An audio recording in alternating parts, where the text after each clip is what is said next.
ఈ రోజు మీ జీవితంలో వస్తున్న శ్రమలకి మీరు బాధపడుతున్నారా? దిగులు పడుతున్నారా? కానీ పౌలు భక్తుడు ఏమన్నారు తెలుసా? శ్రమలను బట్టి అతిశయించండి అని అన్నాడు. ఎందుకు ఈ మాటలు తెలియజేయాల్సి వచ్చిందంటే దాని పైన వచనం చదువుతా మీరు వినండి.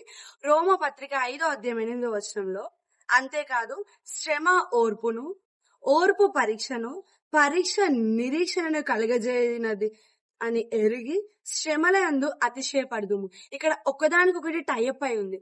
మన జీవితంలో శ్రమలొచ్చినాయంటే మనకొక ఓర్పు వస్తుంది. ఓర్పు మనకున్నాయంటే పరీక్షలను ఎదుర్కొనే శక్తి వస్తుంది. నువ్వు నీ జీవితంలో పరీక్షలను ఎదుర్కొంటున్నావనంటే ఆయన పైన అధికమైన విశ్వాసం నీకు కలుగుతది.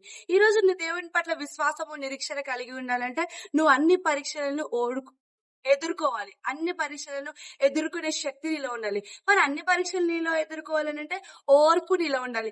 ఓర్పు ఎక్కడి నుంచి వస్తుందంటే శ్రమలను బట్టియే నీకు ఓర్పు కలుగుతుంది.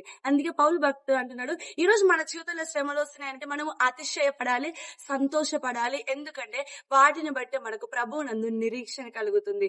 ఈరోజు మీ శ్రమలో మీరు బాధపడకండి, కృంగిపోకండి, బట్ సంతోషించండి. కంగ్రాచ్యులేషన్స్. ఎందుకనంటే నిరీక్షణ కలగడానికి ఇదే మొదటి మెట్టు. Praise the lord.